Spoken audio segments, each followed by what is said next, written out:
from that standpoint.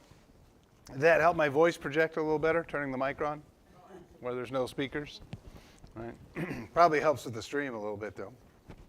I was talking to Christy about it, and I said, it's I like this kind of a lesson, but it's not, it's more of an informational lesson, kind of a interesting thing, because I think I've mentioned this before, that when you end up arguing in between the verses about things you believe in, you put yourself in really in a bad situation, right? We ought to know the truth, and we ought to stand up for what's in there. When it comes to some of these, I don't know what you want to call them, secondary things like, should I celebrate Christmas? Should I celebrate Easter? You'll get across all kinds of people that are on, both sides of the spectrum there. One side of the spectrum is, if you don't go to, and I'll just use it, if you don't go to Mass on Christmas, you're a sinner, right? The other side of the spectrum is, if you recognize Christmas and celebrate Christmas, then you're a pagan, anti-Bible, God hater. And yeah, it does go that far when you go into that. So when we study these, I'd be careful on, you celebrated Christmas on December 25th, you must be a pagan.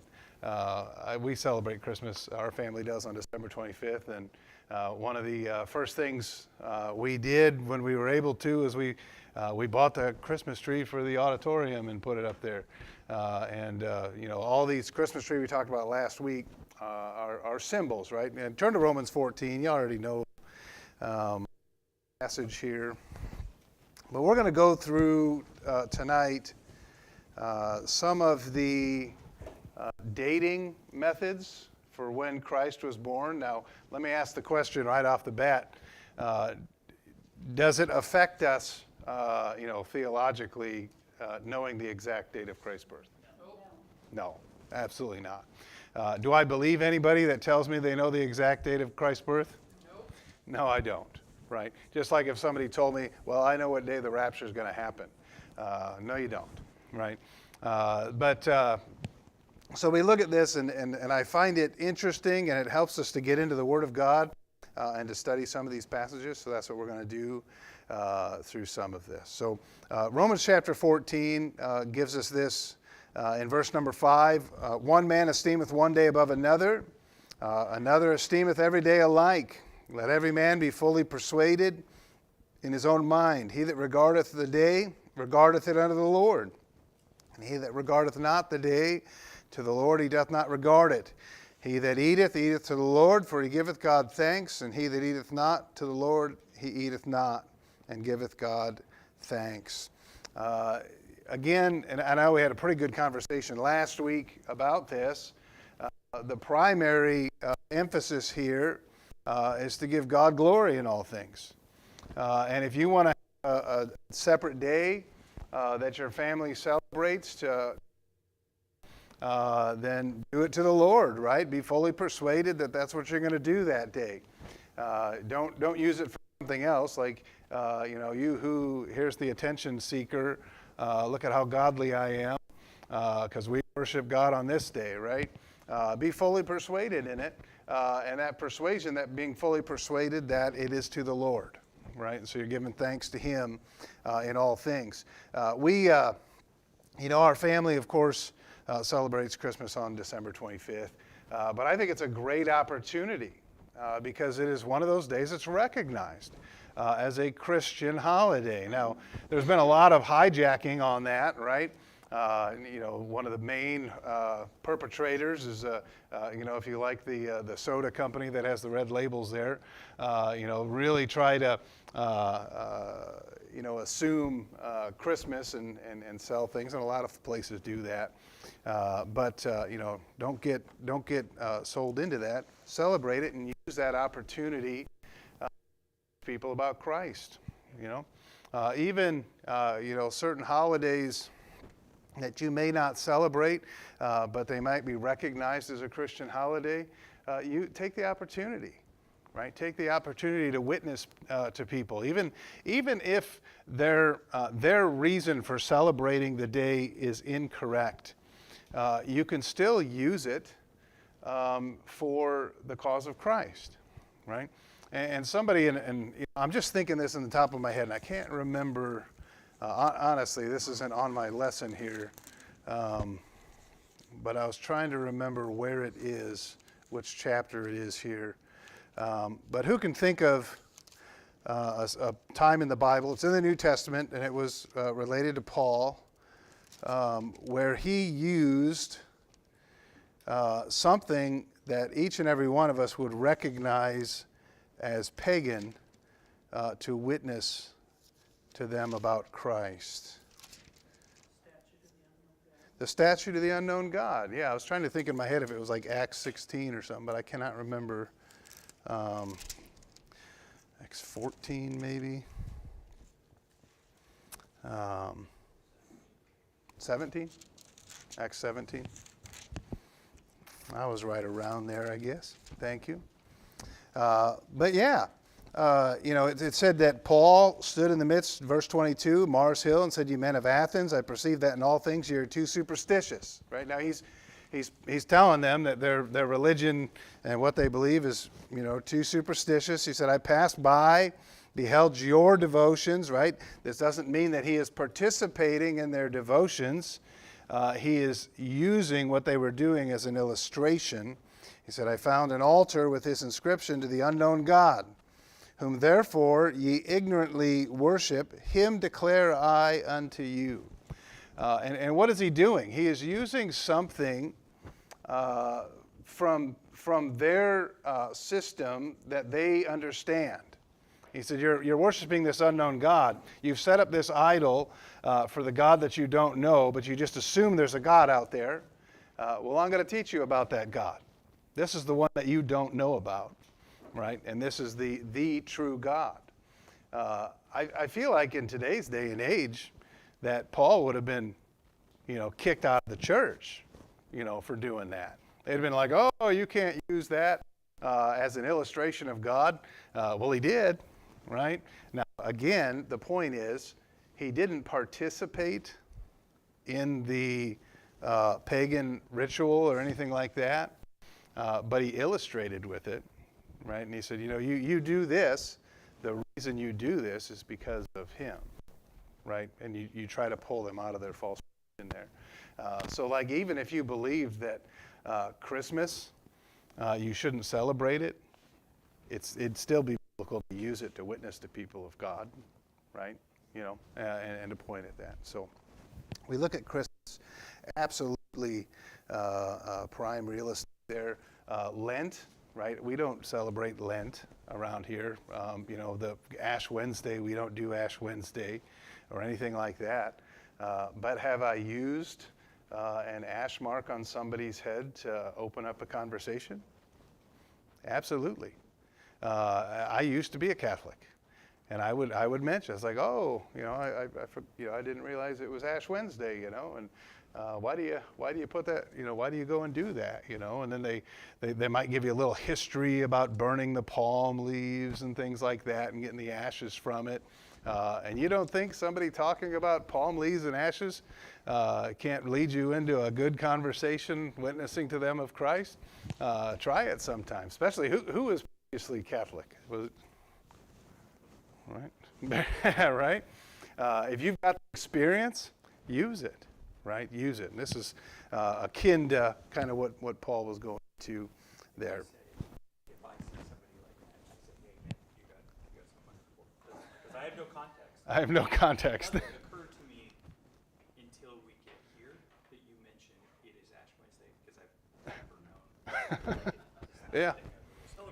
And I have actually said that somewhere. Yeah. Yep.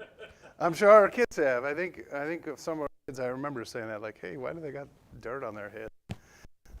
And then we explain, how wrong, what they're doing is, it's not biblical or whatever. But it's a conversation starter, right? It's definitely a conversation starter. Wash it off, or does it wear off on its own? Leave it on until it disappears. Yeah. gotta say, Catholicism. it didn't occur to me to use it for witnessing because I didn't know what. Did he tell you what I'm it like, was? hey, you got something on your forehead. Did he No, educate you? no, he did not. Didn't even see, he missed that man missed an opportunity. That man. Anyway, yeah, praise God. Yeah. Yeah. Might have lost our treasurer, huh? On that standpoint, yeah. I remember many years ago, my older brother, and I'm way off my topic here, but that's okay. My older brother invited a Catholic, and he wasn't a practicing Catholic. He hadn't gone to church in a long time, but he still, you're born Catholic. Someone asks, are you? Oh, I'm Catholic. When was the last time you went to Mass? Oh, 1950. Right? Am I wrong? They still say it. So Ben invited him to church, and he came on a Sunday. And I remember the sermon. I didn't give the sermon. Not that I'm distancing myself from the sermon, but it was a great sermon. It was about being true to God, and he preached salvation in there, and he was talking, be true to God, and all this. At the end of it, that guy went up to him and said, "Oh man, that message really touched me. I need to be true to God. I'm going back to Mass next Sunday." And Pastor said that he threw that sermon away. He said, "Well, I'm done with that one. I'm not. That's never being preached again.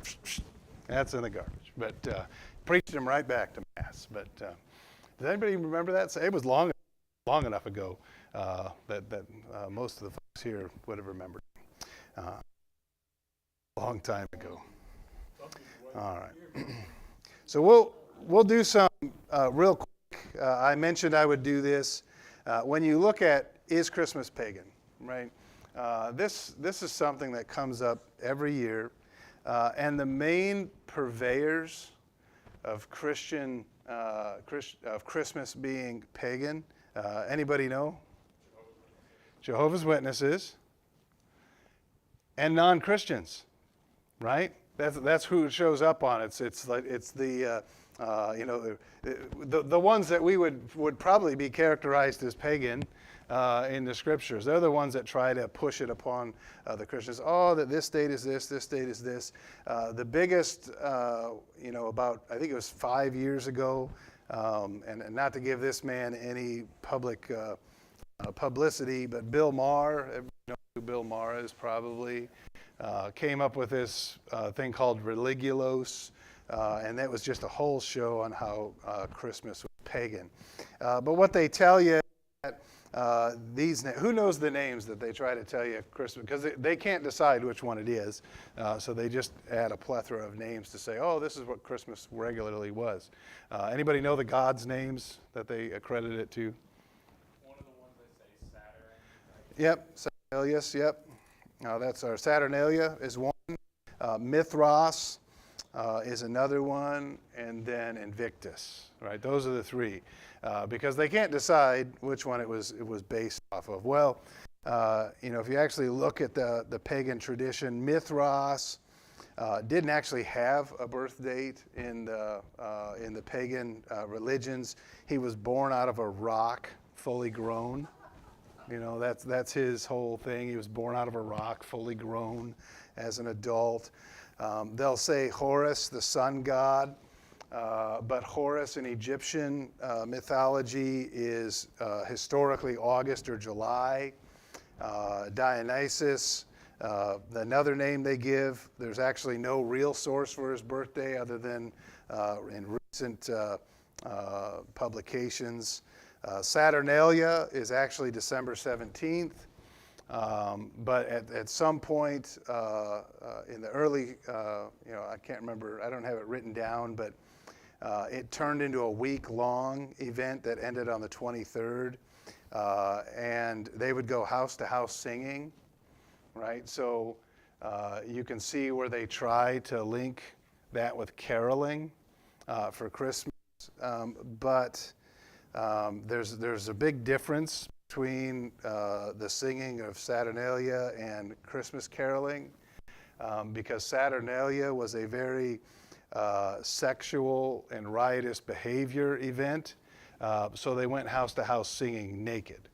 I don't know about you, I haven't seen any carolers, and if I did, I'd draw the blinds.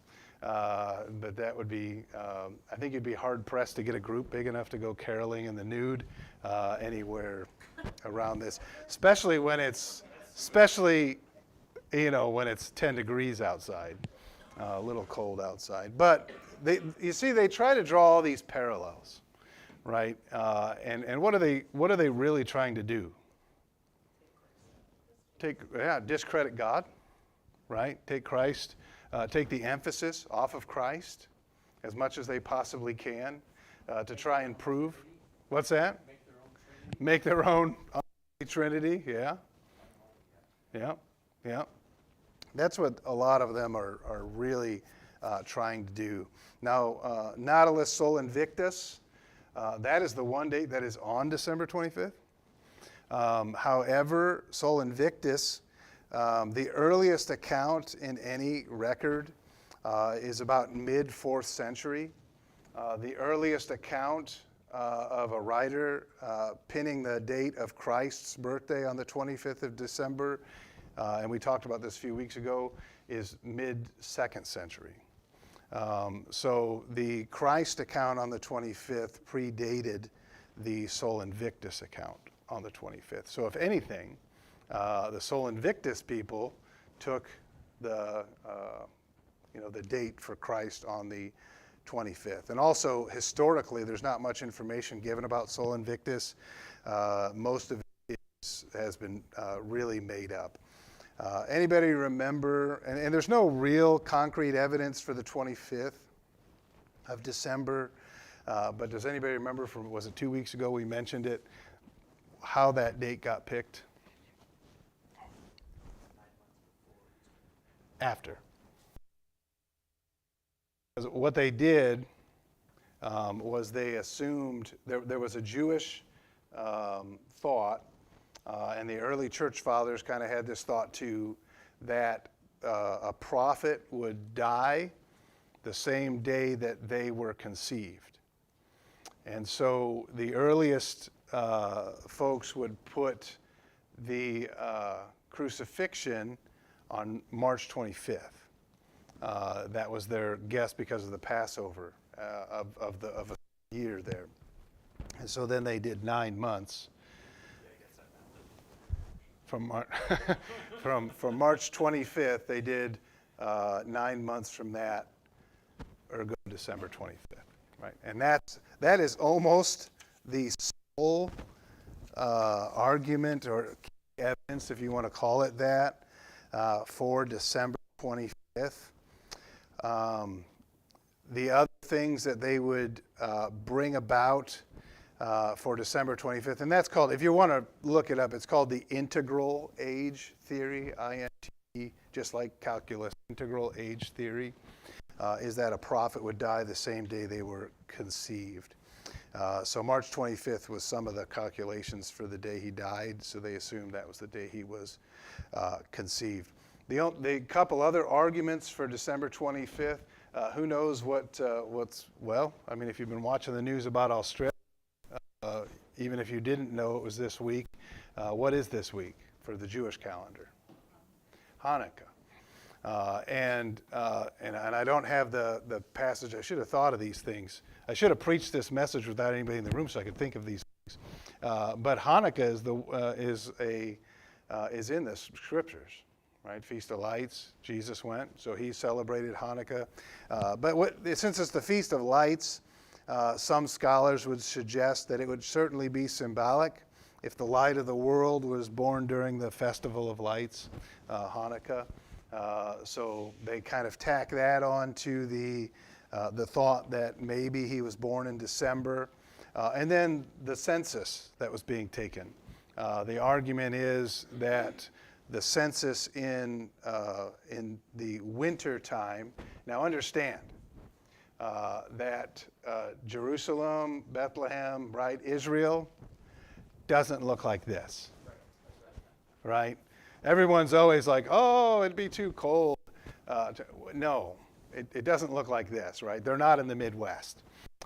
they're in the Middle East, and temperature-wise, you're in the 50s and 60s. I think if you looked it up now on weather.com, I think they're like 50 degrees right now.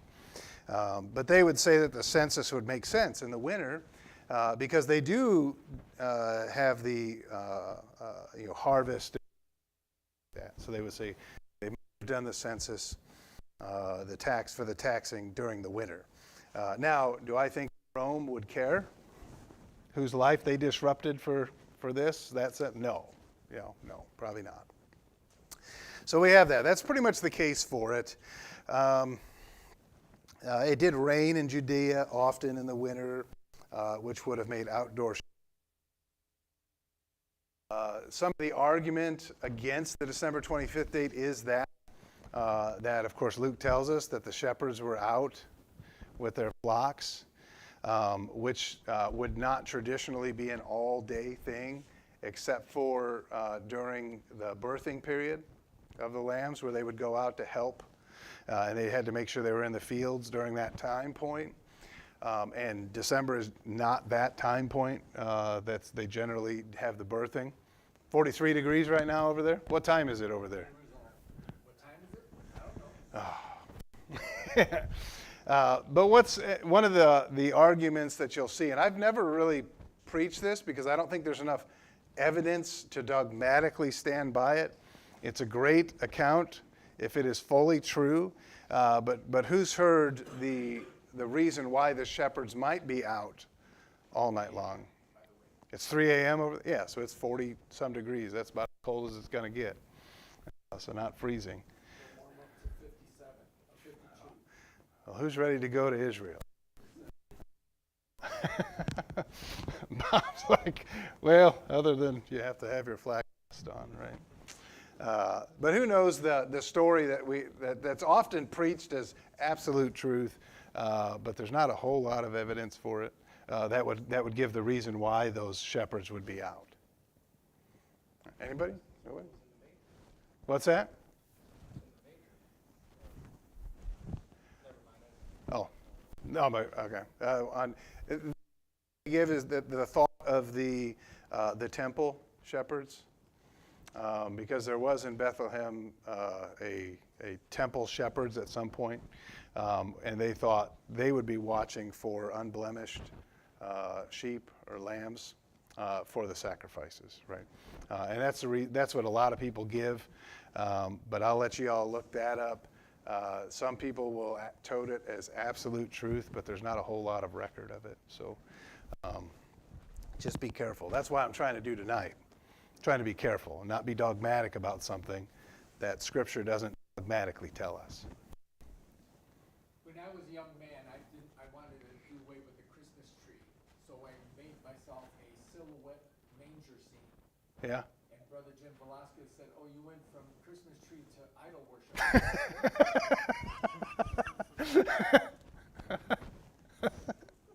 Nice. I was thinking that's where that was going.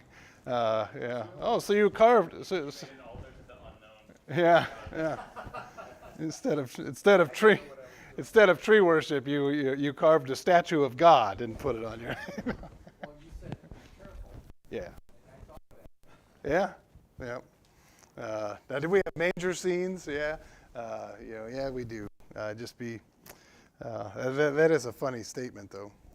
You went from idol worship or tree worship to idol worship. Oh goodness. All right. So that's the case for December, and that's pretty much it. And other than that, you would call it the traditional viewpoint, and that's because when it was picked, it stuck, and this is what it's been for that long. Did you have your hand up or no? Okay. That's all. Peripheral vision. I thought I saw you move. I didn't want to move it from that often. There are two other cases that people make. One of them is spring. Now, why would spring be a good season for? Why would it have been a good season for the birth of Christ? What happens in spring? New life. Yeah. What's that? That would be, yep, the shepherds would be out for that, because spring is what they call lambing season. All right, so the shepherds would be out for lambing season. They were guaranteed pretty much to be in the fields at night to protect the vulnerable newborns. When you look at it from that, Clement of Alexandria, now yes, that Alexandria, so that's why you take everything with a grain of salt. Here's one of the earliest records, about 200 AD, suggesting April 20th or May 20th, so that Christians in Egypt leaned probably towards a spring birth. But we know that there was a lot of corruption that happened in Egypt first couple centuries. So take that for what it's worth. Trying to move water in a calendar from one bucket to another sometimes. But you look at that, and that's pretty much it, other than what feast happens in the spring? Passover, right? Passover. So when you look at December, you got Hanukkah, Festival of Lights. Oh, it fits. In the spring, you have Passover, so it might fit, right, for Christ to be born during the Passover season. Certainly, scripturally, we know that he was crucified and died during the Passover time, right? And that's pretty much the case for spring. There's not much else doing that. There's arguments against the spring, is that if Herod had died as historically accurate, then spring birth of the same year of Herod's death leaves very little time for them to get to the flight to Egypt, and from that standpoint. All right. So here's the third case, and I will word it this way: that if you had to say choose one, or you never get to eat cheese for the rest of your life, I would choose this one. Oh, I forgot about that. You want to talk about heathens? Let's write that. Oh. You want some tree worship to idol worship to meats to idols. Okay. You don't have as much of a problem with this then as I do, because I love cheese. But if that was the thing, pick one or you don't get to eat cheese for the rest of your life, I would probably pick the autumn case. Now, what festival, I'll ask it right off the bat, what festival or feast happens in autumn?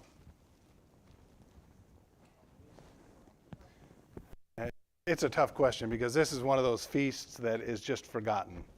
It sounds bad by Christians, but booths, tabernacles. Yep, Feast of Tabernacles happens in September, October time frame there, and it kind of fits that that Christ came and put upon him the tabernacle. The verse used in Luke or in John, I think it is, translates to tabernacle as well. So it fits from a theological symbolism there. What did the Feast of Tabernacles kind of show? What did the Jews have to do what did they do during the Feast of Tabernacles? That's Sukkot. Right? They would build these little tents and houses, and they would live out in those little tents and houses. And what did that kind of symbolize? Yeah, the manger, right? Christ being born in a manger. So it was a symbolic of the Messiah there. But this probably has the most biblical support. Go to Luke chapter number 1.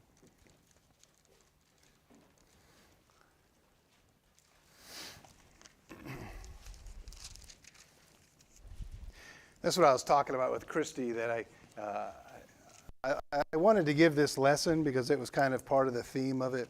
I hope we're not boring everybody to tears. I don't give lessons like this too often because there's not, there's practical application, but it's not, a weighty matter, I guess, when you look at some of it. But Luke chapter number 1 says, there was in the day, verse number 5, there was in the days of Herod, the king of Judea, a certain priest named Zacharias of the course of Abiah, and his wife was of the daughters of Aaron, and her name was Elizabeth. Who is this? Someone tell me why we're being introduced to Zacharias and his wife. John the Baptist, right? So when you're looking for some type of a chronological answer to something, when was Christ born in correlation with John the Baptist? 6 months, right? That's the assumption based on she went, Mary. So the Gabriel came to her in the 6th month of Elizabeth's pregnancy with John the Baptist. So you can rightly assume that Christ was born 6 months after the Baptist was. Well, that gives us a time frame, doesn't it? That whenever John the Baptist was born, 6 months after that is when Christ was born. Well, somebody's heard this. Is there a clue in the passage that tells us when Elizabeth conceived? How can we? Has anybody heard the whole argument for this? All right, there you go. Zacharias was in the temple of the course of Abiah, right? And so he's told in the temple that she's going to conceive. Well, the one thing that we know about Jews is they keep very meticulous records and they follow very meticulous schedules of when things happen. And so when you look at the course here of Abiah, that was a division of the priests. There was 24 divisions of the priests, and that's in 1 Chronicles chapter number 24, where it gives the 24 divisions of the priests. When you look at that, or the courses, right, the course of Abiah. And so each division would serve for 1 week twice a year. Abiah was the 8th division, and the starting point began in the first month of the Jewish calendar, Nisan, which is March, April time frame. So then if you count through, and this is math, so some of you all are checking out now, and some of you are like, this is really interesting. But so when you do the math here, you count 8 weeks from the start of the year, plus a week for Passover, when all of the priests served. Then Zecharias' first shift would fall in the month of Sivan, which is late May to mid-June. All right, late May to mid-June. So Luke 1, 23 and 24, so it says, of course, when he was in his shift, that the angel told Zechariah's wife Elizabeth would conceive. And then 23 and 24 says, and it came to pass that as soon as the days of his ministration were accomplished, he departed to his own house. And after those days his wife Elizabeth conceived and hid herself 5 months, saying, thus hath the Lord dealt with me in the days wherein he looked on me to take away my reproach among men. These are the only, and then of course in the 6th month the angel Gabriel was sent from God in the city of Galilee named Nazareth. Now, the one point that this whole argument falls apart, I just read. And what is that? It says, after those days, his wife Elizabeth conceived. Yeah. So was it literally, right the day after? It doesn't really tell us. It just says after those days. Well, that's a pretty wide open statement there. We know it probably didn't take years, right? But it happened, right? That she conceived after he finished his course of Abiah. And so, after that, you would say, okay, if she conceived immediately afterwards, then you do a 40-week gestation period, which puts it late June.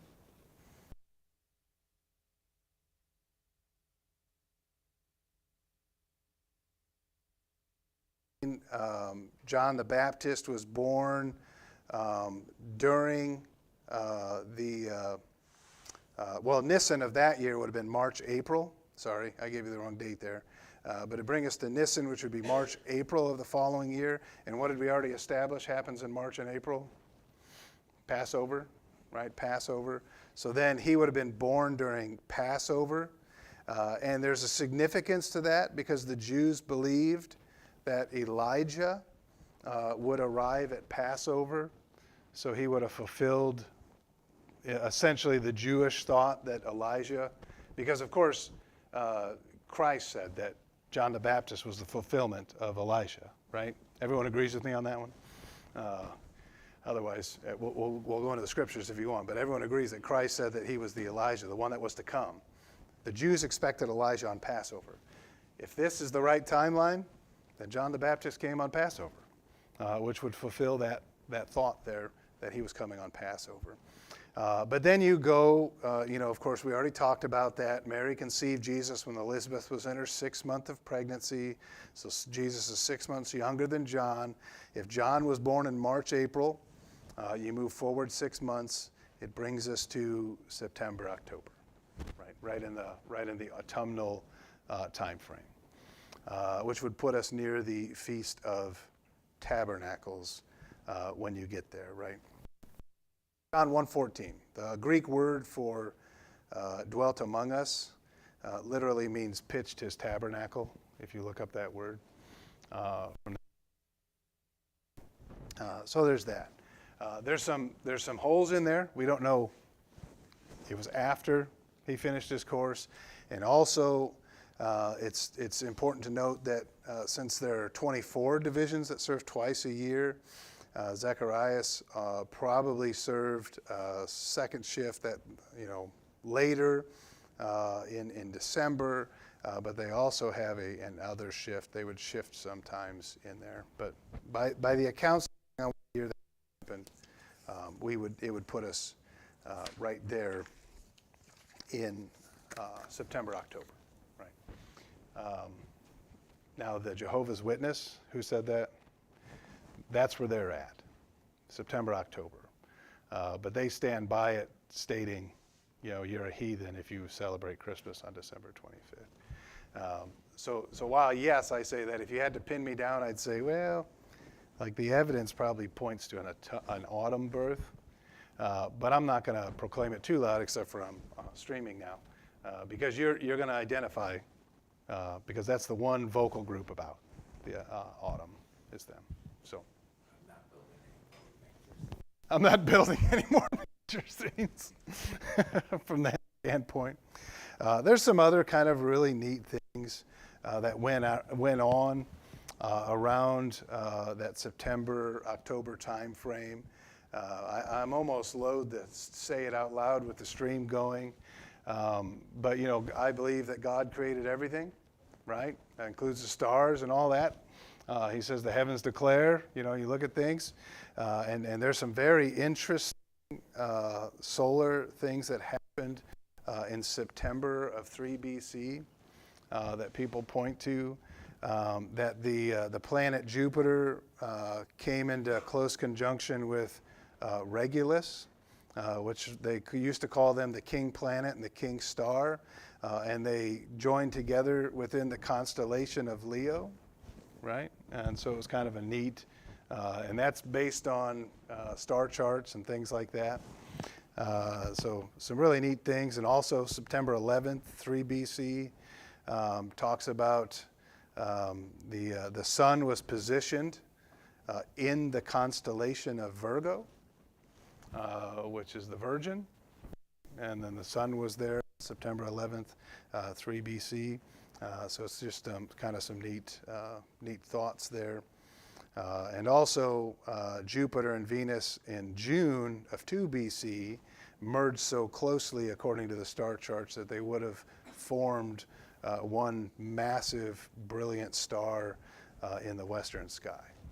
And so now I don't believe that has to happen. I believe that God is supernatural. God decided to put a star in the sky simply for that day, then God's able to do that. But is God move all the stars that are currently in the sky and put them in alignment? Absolutely he is. So those are interesting. Again, I wouldn't be dogmatic about it. You know what I heard? That this absolutely happened. These are all based off You know how star charts work? Scientists assume the movement back everything, so there's all of that, but kind of a neat occurrence. All right. Any thoughts? We're going to get down a little early. I didn't print out any more of the common sayings, but anybody going to go out and tell everybody they're convinced that Christ was born in October and that you're a heathen if you celebrate it on the 25th? I hope you didn't get that out of here. Our Christmas service is this Sunday. We're celebrating Christmas on the 21st. How do you like that? Amen. I got to turn this off.